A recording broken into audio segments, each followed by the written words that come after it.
Bizler dünyadaki bütün mazlumlar adına buradayız. Hasan kardeş gibi, Yasin gibi kardeşlerimiz bunlardan birer tane örnek. Biz bu örneklerin hepsini her gün hem Filistin'de, hem Suriye'de, hem Eritre'de, hem Moro'da, dünyanın bütün coğrafyasında ne yazık ki yaşıyoruz. Buraya nasıl geldiysek, nasıl bütün toplumlardan, bütün cemaatlerden, bütün farklı kitlelerden insanlar bir araya gelip bir haksızlığın önüne geçtiysek, aynı şekilde devam edersek mazlum olanların mazlumiyetleri biter. Yasin'i kim şehit etti? Arkadaşlarını kim şehit etti? Onlar bugün Amerika'da, bugün Rusya'da, bugün İsrail kafirinin diyarında, Tel Aviv'de Yasinler şehit düşerken onları katledenleri alkışlıyorlardı. Onları şehit edenleri alkışlıyorlardı. Çünkü onları şehit edenler onların kuklalarıydı. Onların maşalarıydı. Onların paşalarıydı. Şehitlerin serveri Hazreti Hamza ve Hazreti Hüseyin Efendimiz başta olmak üzere o günden bugüne Yasin Börü'ye ve el-an devam eden şehitlerimizi rahmetle, minnetle anıyorum. Bugün burada Yasin Börü'nün şahsında hakkın, adaletin duruşması var. Ya hak ve adalet kazanacak ya da kaybedecek. Mesele sadece Yasin Börü meselesi değil. Yıllardır bölgede iç ve dış mihraklardan destek alarak Müslüman Kürt halkını kimliğinden uzaklaştırmaya yönelik yapılan her türlü baskıya karşı direnen, camialara karşı uygulanan baskının davası var. Gerçekte Müslüman Kürt halkının hakkını ve hukukunu savunan bir örgüt, o halkın içinden olan camialara baskı uygulayıp, şiddet uygulayıp onları şehit eder mi? Etmez. O zaman mesele ne? Mesele başka bir şey.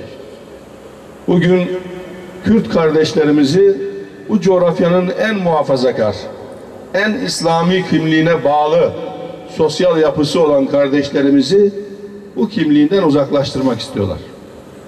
Onun için de asla bu camialar adına oluşturulmuş, bu kimlik adına oluşturulmuş camialara yaşam hakkı vermemenin mücadelesini verdiler. Bugün buraya bu davayı takip etmeye gelen bütün bacılarımı, kardeşlerimi tebrik ediyorum.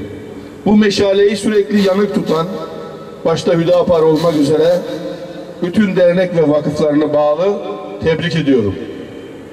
Sembollerle yaşar bütün davalar, bütün düşünceler. Namussuzların kendi sembollerini yaşatmak için verdikleri mücadele kadar bizler de kendi sembollerimizi yaşattığımız sürece davamız payidar olacaktır. Biliyoruz ki Yasin Börü gibi kardeşlerimiz ve diğer 3 arkadaşı Allah yolunda şehit olmuşlardır. Oradaki Kürt kardeşlerimizi kandırarak onların oylarını aldılar ama almış oldukları bu oyların karşılığında onlara sadece ve sadece zulüm ve kan ve gözyaşı bıraktılar. Çünkü orada hizmet diye hiçbir şeyi yapmadılar. Ellerindeki bulunan iş makinalarıyla, ellerindeki bulunan ekipmanlarla, ellerindeki bulunan çalışanlarıyla, devletin parasıyla, devletten aldıkları imkanlarla kendi ülkesinin güvenlik güçlerine, kendi ülkesinin askerlerine kurşun sıkan, silah atan, bomba patlatan ve çukur kazan ancak ve ancak bunlara yakışır şekilde olan bu hareketin içerisinde bulundular. ve bir Müslümanlık görevini ifa etmeye çalışan Yasin kardeşimizi hünharca, hiçbir değer taşımadan en acımasız yöntemlerle şehit eden hainlere karşı bir davayı takip etmek için buradayız.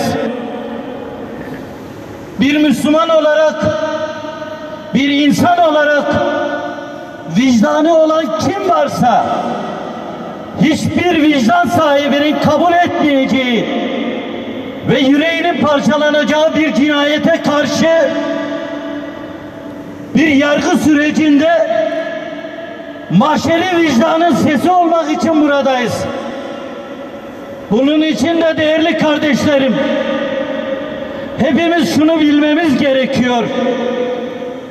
Eğer biz bu olayları sıradanlaştırırsak yeryüzü yaşanmaz hale gelir.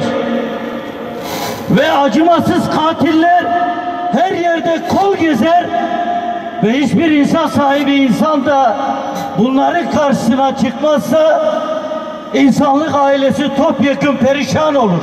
Eğer burada bu haksızlıklara göz yumulur ve görmezden gelinirse bu yaşanmaz ortam insanlık için bir faciadır, bir zulüm dönemini ifade eder.